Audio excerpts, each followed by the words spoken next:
Hello students, हम 12th कक्षा के लिए ज्योग्राफी की सीरीज़ हमारी चल रही थी और एनसीईआरटी और आरबीएस दोनों सिलेबस को लगभग लेते हुए हम लास्ट ह्यूमन सेटलमेंट को पढ़ रहे थे। और ह्यूमन सेटलमेंट में हमारी चर्चा हुई थी परमानेंट और टेम्परेरी सेटलमेंट की। तो मेरे क्वेश्चन भी था उसमें कि जो कृषक वर्ग होता है या जो पशुपालन वर्ग होता है वो किस प्रकार के टेम्परेरी या फिर परमानेंट किस प्रकार के अधिवास का निर्माण करते हैं। आइए हम चर्चा करते हैं अब।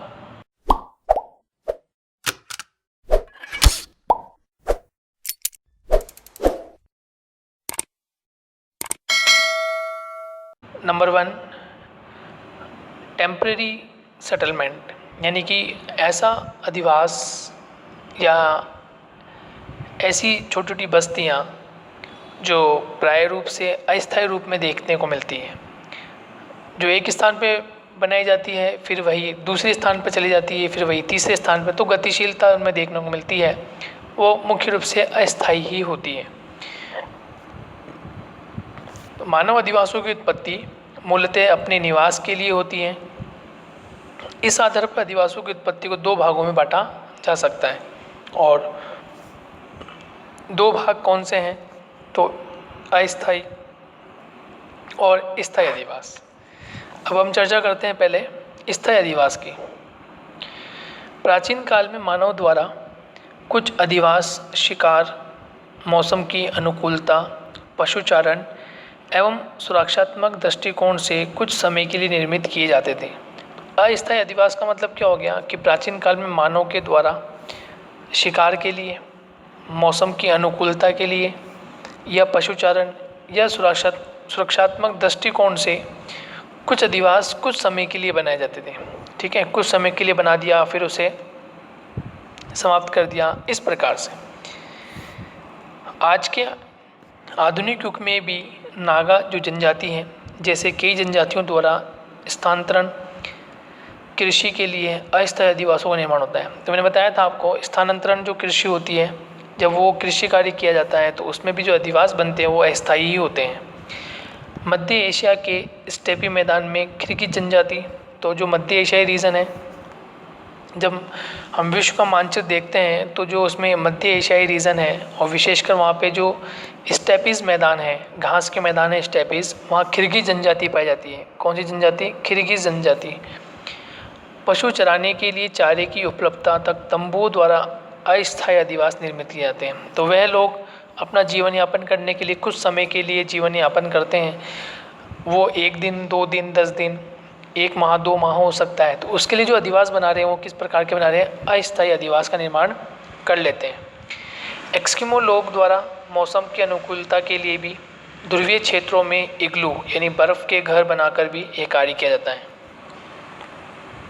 तो एस्किमो जनजाति के जो लोग होते हैं वह भी बर्फ़ के घर बनाते हैं, क्योंकि ये जो लोग हैं ये अलास्का, कनाडा, साइबेरिया रीजन, ठीक है, इस रीजन में निवास करते हैं। तो यह मुख्य रूप से जो इनका अधिवास होता है या इनके जो घर होते हैं वो इग्लू यानी कि बर्फ़ के घर होते हैं, वह बना के कार्य करते हैं। को छोड़कर ग्रीष्म काल में रेनडियर और सील की खाल से अस्थायी आवास को भी बनाना शुरू करते हैं। इसके अतिरिक्त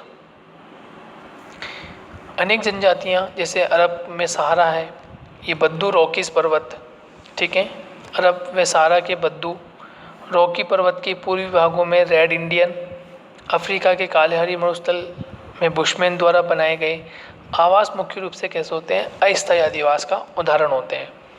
तो हम विश्व के संदर्भ में पढ़ रहे हैं, तो विश्व के संदर्भ में जो अस्थायी अधिवास होते हैं वो मुख्य रूप से पशुपालन, ठीक है, कृषि कार्य करने के लिए, कुछ समय के लिए वहाँ सुरक्षा की दृष्टि से अस्थायी अधिवासों का निर्माण कर लेते हैं, और ये मोस्टली जनजातियों विशेष के लिए कार्य किए जाते हैं। वह जहाँ कहीं जाते हैं, चाहे वह पशु चराने के लिए जा रहे हों, चाहे वे गैदरिंग के लिए जा रहे हों, चाहे वो कृषि कार्य करने के लिए जाते हों, तो वह अस्थायी अधिवास, कुछ समय के लिए अस्थायी अधिवास का निर्माण कर लेते हैं। तो उनमें से प्रमुख है कि एस्किमो लोग जो हैं ये कनाडा, अलास्का के रीजन में रहते हैं, ग्रीनलैंड एरिया में रहते हैं। तो ये वहाँ पर कुछ समय के लिए अस्थायी अधिवास का निर्माण कर लेते हैं। ठीक उसी प्रकार से अरब का जो रीजन है, वहाँ सहारा का जो रीजन है, वहाँ पर रॉकी पर्वत का जो रीजन है, वहाँ रेड इंडियन, ठीक है, अफ्रीका के कालाहारी मरुस्थल बुशमैन जनजाति। तो इस प्रकार के लोग अपना कुछ समय के लिए जीवन यापन करने के लिए इस प्रकार की एक्टिविटी करते हैं। और यदि हम राजस्थान की चर्चा करें तो राजस्थान में भी काफ़ी जगह हमें देखने को मिलता है, और उसमें से जैसे मारवाड़ के प्रदेश में रेबारी, जो मारवाड़ के प्रदेश का जो रेबारी है, गायरी जनजाति है, बंजारे हैं, पशुचारण हेतु मूल स्थान को छोड़कर प्रवास के दौरान अस्थायी अधिवास का निर्माण ये कर लेते हैं। ये लोग अस्थायी निवास बना लेते हैं। सामाजिक, आर्थिक और धार्मिक कार्यों को पूरा करने के लिए भी ये अस्थायी अधिवासों का उपयोग करते हैं। यानी स्थायी अधिवास नहीं होते, कम समय के लिए लगभग 1 मंथ, 2 मंथ, 3 मंथ के लिए ये अस्थायी अधिवास का निर्माण कर लेते हैं, अपना कार्य करते हैं और उसके बाद ये अन्यत्र कहीं चले जाते हैं। तो इस प्रकार से हमने पढ़ लिया कि स्थायी अधिवास और अस्थायी में क्या अंतर है। स्थायी को हमने कवर कर लिया, अब स्थायी की हम बात कर लेंगे। देखो, अस्थायी क्या था, कुछ समय के लिए, और स्थायी क्या हो जाएगा, हमेशा के लिए। जैसे स्थायी अधिवासों की उत्पत्ति कब और कैसे हुई, वास्तविक रूप में ये कहना कठिन है, किंतु विद्वान उत्तर पाषाण काल में स्थायी कृषि के साथ ही स्थायी अधिवास की उत्पत्ति मानते हैं।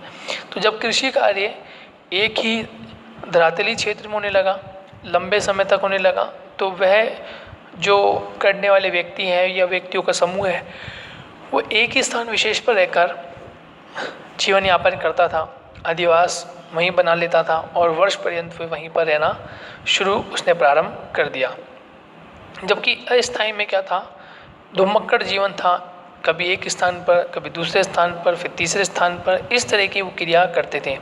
लेकिन धीरे धीरे जैसे जैसे मानव मस्तिष्क में समझ विकसित होने लगी, परिवार उसका बढ़ने लगा, पशुधन बढ़ने लगा, एग्रीकल्चर में उसको प्रॉफिट होने लगा, तो वह उसी स्थान विशेष पर रहकर क्रिया करने लगा और अपना जो अधिवास है उसे उसने स्थायी कर लिया, परमानेंट सेटलमेंट के रूप में बना लिया और लंबे समय तक वही निवास करता रहा।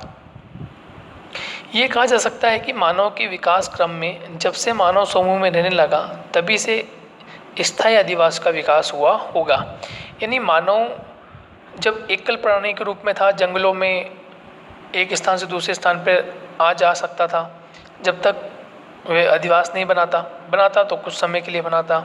लेकिन जैसे जैसे उसका परिवार समूह बढ़ रहा था, उसका समाज में गैदरिंग हो रही थी, समाज में वो उठ बैठ रहा था, तब से उसने स्थायी अधिवास बनाना प्रारंभ कर दिया होगा। मानव अधिवास मानव की सभ्यता और संस्कृति के प्रतीक माने जाते हैं।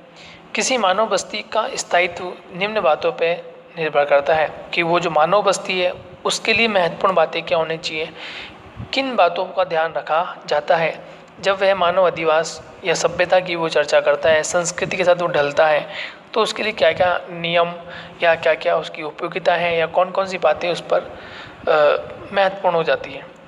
स्थानीय संचित संसाधन यानी स्थानीय संचित संसाधन होने चाहिए। जहाँ वे निवास कर रहा है वहाँ जल की समुचित व्यवस्था हो, मृदा की समुचित व्यवस्था हो, उसे खनिज संसाधन देखने को मिले। तो यदि उन्हें ये सब चीज़ें देखने को मिलेगी, जल भी प्राप्त है, मृदा भी प्राप्त है, खनिज संसाधन भी उसे देखने को मिल रहे हैं, तो उससे वो उसका अधिकतम उपयोग कर पाएगा। और जब वो अधिकतम उपयोग कर पाएगा तो उससे होगा क्या, वह एक स्थान पर रहकर ही अपने परिवार को पाल सकता है, अपने परिवार की आय को बढ़ा सकता है, वो क्रिया कर सकता है। भाई विश्व से संबंध स्थापित कर सकता है, ठीक है, चाहे वह खनिज संसाधन के रूप में हो और खनिज संसाधन के बाद वो उद्योगों को डेवलप करने की सोचता हो, सड़क निर्माण करने की सोचता हो, परिवहन विकसित कर रहा है, कृषि कार्य कर रहा है, तो ये सब चीज़ें जब होगी तो उसका संपर्क बाह्य विश्व से भी देखने को मिलेगा। भावी उन्नति की संभावनाएं, जब वह विभिन्न प्रकार के संसाधनों को उपयोग में लेना शुरू करेगा तो होगा क्या, भावी उन्नति, यानी कि उसकी उन्नति में एक ग्रोथ होगी, एक तीव्र विकास होगा और वह आय के साधन को जुटा पाएगा, अपनी आय को बढ़ा पाएगा। तो ये महत्वपूर्ण है। तो ये सब चीज़ें होना बहुत ज़रूरी है एक सभ्यता को विकसित होने में, उसकी संस्कृति को विकसित होने में। और जब सभ्यता और संस्कृति विकसित हो रही है तो उसमें इन सभी का योगदान महत्वपूर्ण बन जाता है। सुरक्षा, यानी कि जो परिवार का मुखिया होता है वह परिवार का मुखिया व्यापार करने के उद्देश्य से या किसी अन्य साधनों के उद्देश्य से उनकी पूर्ति करने के लिए जब एक स्थान को छोड़कर कहीं दूसरे स्थान पर कुछ समय के लिए जाता है तो उसका फिर परिवार किस तरह से सुरक्षित रहेगा, उसकी जिम्मेदारी भी उसके हाथ में होती है। तो इस प्रकार से हमें सुरक्षा का भाव भी हम में होता है। धार्मिक, सांस्कृतिक और आर्थिक कारक, यानी धार्मिक, सांस्कृतिक, आर्थिक कारक भी एक महत्वपूर्ण पक्ष हो जाते हैं। मानव अधिवासों का निर्माण निम्न उद्देश्यों की पूर्ति के लिए किया जाता है। भौतिक वातावरण की कठोरता को कम करने के लिए यथा मौसमी परिस्थितियों को सुरक्षा हेतु भी हम कर सकते हैं। यानी मानव अधिवासों का जो हम निर्माण कर रहे हैं तो भौतिक वातावरण की कठोरता, यानी सर्दी, गर्मी, वर्षा, ठीक है, जो मौसम की परिस्थितियाँ होती हैं, बहुत अधिक तेज़ गति से वर्षा होना, तो उससे हम सहज महसूस करते हैं, सुरक्षा में प्रदान करता है। हमारा जो अधिवास होता है, घर होता है, भीषण गर्मी पड़ती है, तेज लू की लपटें चलती हैं, उससे हमें सिक्योर, उससे हमारी सुरक्षा करता है अधिवास। बहुत अधिक ठंड पड़ती है तो उस ठंड, यदि हम खुले वातावरण में उस ठंड में रहेंगे तो हमारी मृत्यु तक हो सकती है। ग्रीष्म ऋतु में बहुत तेज़ हवाएं, बहुत गर्म हवाएं चलती है तो उससे भी तापमान अधिक हो जाने से भी मृत्यु हो सकती है। तो इस प्रकार की जो क्रियाएं होती हैं, चाहे वो सर्दी हो, गर्मी हो, वर्षा ऋतु हो, तो उन सभी से हमारी सुरक्षा करता है अधिवास। खाद्य व उपयोगी सामग्री के भंडारण हेतु, तो जो मानव के उदर पूर्ति के लिए खाद्य वस्तु होती हैं, उपयोग की जो सामग्री होती है, उसको भंडार, उसको संचित रखने के लिए, उसे स्टोर करने के लिए भी कुछ स्पेस चाहिए होता है, तो वह भी अधिवास ही पूर्ण करता है। इसलिए आप देखें, जब हम बड़े बड़े जो गोडाउन्स वगैरह होते हैं, ठीक है, बड़े बड़े जो भंडारण के हमें फैसिलिटीज़ वगैरह होती हैं, वो इसलिए होती है ताकि हम अपने खाद्य की वस्तुएं या उत्पादन संबंधी जो भी उपयोगी वस्तु है उसको हम स्टोरेज करके रख सकें। जंगली जानवरों और पशुओं की सुरक्षा भी महत्वपूर्ण है, क्योंकि जब हम प्रभावित हो रहे हैं तो जो जंगली पशु है या पालतू अब जो पशु हैं वे भी प्रभावित होंगे और उनकी सुरक्षा के लिए भी अधिवास का होना अत्यंत आवश्यक है। सामाजिक, सांस्कृतिक, धार्मिक, आर्थिक व शैक्षिक कार्यों के लिए भी, यानी समाज में हमें समाज की प्रगति के लिए, हमें समाज के हर वर्ग को ऊंचा उठाने के लिए संस्कृति जो भी है, चाहे वो तीज त्यौहार हो, मेले हो, ठीक है, उनको सेलिब्रेट हम करते हैं, उनको मनाने का कार्य हम करते हैं, तो कहीं किसी एक निश्चित स्थान पर बैठ कर हम वो कार्य करें। धार्मिक अनुष्ठान वगैरह है, यज्ञ वगैरह है, उसको करते हैं तो वह भी एक ऐसे स्थान पर हो जहाँ पर हम क्रियाकलाप कर सके। आर्थिक और शैक्षिक कार्य, यानी शिक्षा का जो कार्य, शिक्षा देने का जो कार्य वो क्लासरूम में होता है, यानी वो भी एक प्रकार से अधिवास का ही प्रारूप माना जाता है। तो ये सभी जो कार्य हैं, सामाजिक, सांस्कृतिक, धार्मिक, आर्थिक, शैक्षिक, ये सभी कार्य वो अधिवास बनाने का मुख्य उद्देश्य का पूर्ण करता है। पारिवारिक व विलासितापूर्ण जीवन जीने के लिए, यानी पारिवारिक जीवन जीने के लिए और आराम करने के लिए भी, कुछ समय के लिए आराम करने के लिए भी हमें अधिवास की आवश्यकता पड़ती है। नेक्स्ट हम चर्चा करेंगे मानव अधिवासों का वर्गीकरण, कि मानव का जो अधिवास होता है वो कौन कौन से उसके वर्गीकरण के प्रारूप हैं, हम उसकी चर्चा करते हैं। अब उसमें जो मुख्य रूप से हैं वो देखें तो दो प्रकार के होते हैं, एक ग्रामीण अधिवास, एक होते हैं नगरीय अधिवास। ग्रामीण अधिवास और नगरीय अधिवास की चर्चा करेंगे कि ग्रामीण अधिवास कौन से होते हैं और नगरीय अधिवास कौन से होते हैं। देखिए, ग्रामीण अधिवास, ग्रामीण बस्तियों, ठीक है, ग्रामीण अधिवास जो है, मानव अधिवासों का वर्गीकरण। देखो, मानव अधिवासों को प्राकृतिक दशाओं और आधारभूत कार्यों के आधार पर दो भागों में वर्गीकृत या दो भागों में विभाजित किया जाता है। इसमें आपको ध्यान रखना है कि दो वर्ग कौन कौन से हैं। एक होता है ग्रामीण वर्ग, एक होता है नगरीय वर्ग, ठीक है। ग्रामीण वर्ग यानी वह सेटलमेंट या वह बस्ती अधिवास जो मुख्य रूप से ग्रामीण क्षेत्रों में रहते हैं। ठीक है, देखिए एक होता है रूरल, एक होता है अर्बन। ठीक है, तो रूरल यानी कैसा क्षेत्र है, ग्रामीण क्षेत्र, और अर्बन का मतलब क्या हो गया, यानी शहरी क्षेत्र या नगरीय क्षेत्र। ठीक है, इस तरह से भी आपको ध्यान रखना है, इंग्लिश में भी ये आ सकता है। नेक्स्ट नंबर 1 पढ़ते हैं ग्रामीण अधिवास, यानी ग्रामीण बस्तियाँ किस प्रकार की होती है। ग्रामीण अधिवासों की अर्थव्यवस्था प्राथमिक व्यवसायों पर निर्भर होती है। तो नंबर 1 ध्यान रखना है कि जो ग्रामीण बस्तियों के जो अधिवास होते हैं और उनकी जो अर्थव्यवस्था होती है वो प्राथमिक व्यवसायों पर निर्भर करती है। जब हम व्यवसायों का भी चैप्टर कवर करेंगे तो वहाँ पर्टिकुलर हम इसके बारे में एक एक को हम पढ़ेंगे, लेकिन आपको यहाँ ध्यान रखना है कि यहाँ बताना चाह रहा है कि जो प्राथमिक व्यवसाय हैं वो कौन कौन से हैं और क्यों महत्वपूर्ण हैं। देखिए कृषि, पशुपालन, लकड़ी काटना, मछली पकड़ना, खनन, वनों से प्राप्त पदार्थों का संग्रहण, ये सभी किस प्रकार के व्यवसाय हैं, ये प्राथमिक व्यवसाय हैं। और प्राथमिक व्यवसायों का सीधा संबंध किससे होता है, तो आपको ध्यान रखना है किससे होता है, ग्रामीण अधिवासों से होता है या ग्रामीण बस्तियों से होता है। क्योंकि शहरों में इस प्रकार की जो व्यवसाय हैं वे अक्सर नहीं किए जाते, क्योंकि ये मुख्य रूप से कहाँ के व्यवसाय हैं या किन क्षेत्रों के व्यवसाय हैं, तो आपको ध्यान रखना है ग्रामीण क्षेत्रों के व्यवसाय हैं, ये शहरी क्षेत्रों के या नगरीय क्षेत्रों के व्यवसाय नहीं हैं। तो प्राथमिक व्यवसाय में हम किसे शामिल करते हैं, एक हम शामिल करते हैं कृषि, एक शामिल होता है कृषि, एक होता है पशुपालन, लकड़ी काटना। अब देखिए कृषि का क्षेत्र भी किस तरह का होता है, बहुत विशाल होता है, बड़ा होता है। तो नगरों में तो बहुत ऊंची ऊंची इमारतें हैं, अधिवास बहुत पास पास है, हमें देखने को मिलता है, सड़क है, मॉल्स बने हुए हैं, स्कूल्स हैं, कॉलेजेस हैं। तो इस तरह की बस्तियाँ कंजेस्टेड होने के कारण हमें कृषि का क्षेत्र नहीं मिलेगा, तो फिर कहाँ मिलेगा, ग्रामीण क्षेत्रों में मिलेगा।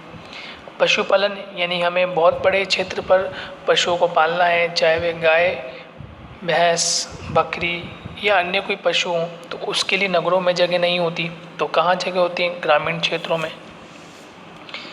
लकड़ी काटना, तो वनों से लकड़ी प्राप्त करते हैं, तो वन अधिकांश कहाँ मिलेंगे आपको, गाँवों के निकट आपको मिलेंगे। इसका मतलब शहर के निकट नहीं होते, नगर के निकट नहीं होते। तो ये सब सारी जो क्रियाएँ, कृषि है, पशुपालन है, लकड़ी काटना है, मछली पकड़ना है, खनन क्रियाएँ, वनों से प्राप्त पदार्थ हैं, ये सभी के सभी हमें कहाँ मिलते हैं, ये ग्रामीण अधिवासों के आसपास देखने को मिलते हैं। या ग्रामीण अधिवासों के जो ग्रामीण अधिवासों में जो गाँव के लोग, व्यक्ति और व्यक्तियों का परिवार और उनका समूह जो बनता है वो मुख्य रूप से प्राथमिक व्यवसाय करता है। किस प्रकार का व्यवसाय करता है, प्राथमिक व्यवसाय करता है, ये आपको ध्यान रखना है। ठीक है, नेक्स्ट हम बात करते हैं कि अतः ग्रामीण अधिवास मुख्यतः भूमि के विधोहन पर आधारित है। भूमि के विधोहन पर आधारित है, यानी भूमि का क्या कहता है, विधोहन। ठीक है, दोहन किया जाता है, तो भूमि के विधोहन पर आधारित है। उसके बाद नेक्स्ट, ग्रामीण अधिवासों पर आधुनिकता का प्रभाव नगण्य होता है, इसलिए यहाँ सामाजिक संगठन सुदृढ़ एवं मानव मूल्यों की प्रगाढ़ता पाई जाती है। इसलिए यहाँ सामाजिक संगठन सुदृढ़ और मानव मूल्यों में प्रगाढ़ता पाई जाती है। सामाजिक मूल्यों, हितों को व्यक्तिगत मूल्य से भी ऊपर रखा जाता है। अब हम चर्चा करते हैं ग्रामीण अधिवासों के प्रकार कौन कौन से हैं। देखिए ग्रामीण अधिवासों के प्रकार में मकानों की संख्या और उनके बीच की दूरी के आधार पर किए गए विभाजन को अधिवासों के प्रकार कहा जाता है। और मुख्य रूप से 4 प्रकार के होते हैं। मुख्य रूप से कितने प्रकार के होते हैं, 4 प्रकार के। 1 बाय 1 हम एक एक को पढ़ेंगे कि नंबर 1 कौन सा है, नंबर 2 कौन सा है, नंबर 3, नंबर 4। ठीक है, नंबर 1 आपको दिया है सघन या गुच्छित अधिवास, यानी ऐसा अधिवास जो मोस्टली पास पास होते हैं। ठीक है, जैसे इसमें दिया है, इन ग्रामीण अधिवासों को पुंचित, सहत, सकेंद्रित, संकुलित आदि नामों से भी जाना जाता है। सघन ग्रामीण अधिवास उपजाऊ मैदानी भागों, समतल व पर्याप्त जल की उपलब्धता वाले क्षेत्रों में विकसित होते हैं। कहाँ होते हैं? मैदानी भागों में, समतल भूभाग में जहाँ पर्याप्त जल की मात्रा में मिलती हो, जिनमें आवास या गृह आस पास होते हैं और संपूर्ण गांव सघन बसा हुआ होता है। आसान पहुंच के लिए इनके साथ सड़कों का निर्माण, आवासों के साथ साथ विद्यालय, सामाजिक और धार्मिक स्थल भी बने हुए होते हैं। खैर, ये सबसे ज़्यादा इम्पोर्टेंट बात नहीं है, लेकिन इसकी विशेषताओं पर अक्सर क्वेश्चन पूछते हैं। क्वेश्चन पूछा जा सकता है कि सघन अधिवासों या गुच्छित अधिवासों की विशेषताएं क्या क्या होती हैं। यहाँ से क्वेश्चन बनने की संभावनाएं अधिक होती है, तो आप इस पे मार्क लगा कीजिए कि यहाँ से क्वेश्चन बनने की जो संभावना है वो अक्सर अधिक हो जाती है। जो हम अब पढ़ने जा रहे हैं, यानी विशेषताएं जो हम पढ़ रहे हैं उसके बारे में, कि यहाँ से कैसे क्वेश्चन आपसे पूछा जा सकता है। तो कम से कम 2 से 4 विशेषताएं आपको ध्यान रख लेनी है, कि 2 या 4 विशेषता आपको ध्यान रखनी है। कौन कौन सी इसकी विशेषता है?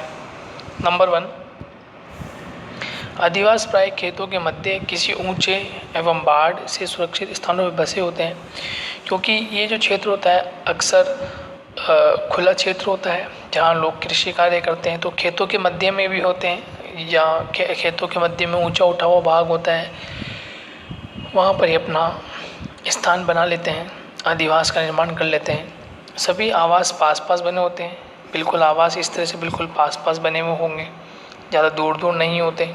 इस तरह से सभी आवास एक स्थान पर संकेंद्रित होते हैं एवं भारी आक्रमणों से मिलकर मुकाबला करते हैं। ठीक है। सामाजिक प्रकारता होने से एक दूसरे के सुख दुख में सहभागी होते हैं।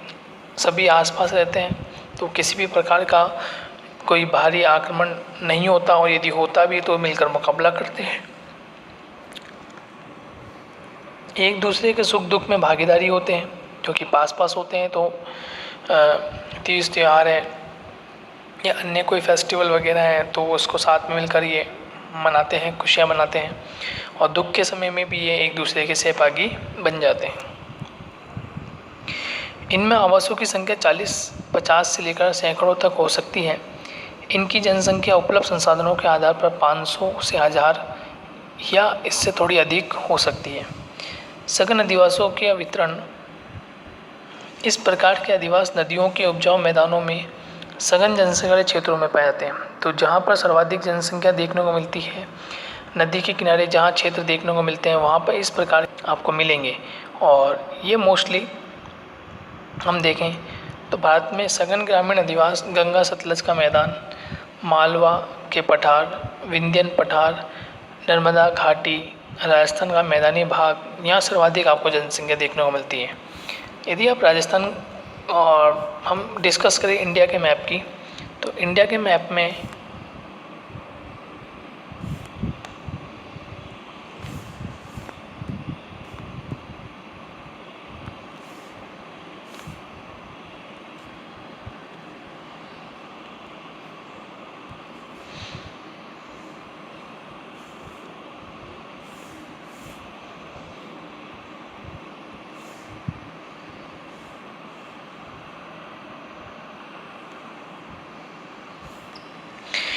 इंडिया के मैप में आप देखना चाहें तो ये जो पूरा भूभाग है ये गंगा नदी का क्षेत्र है।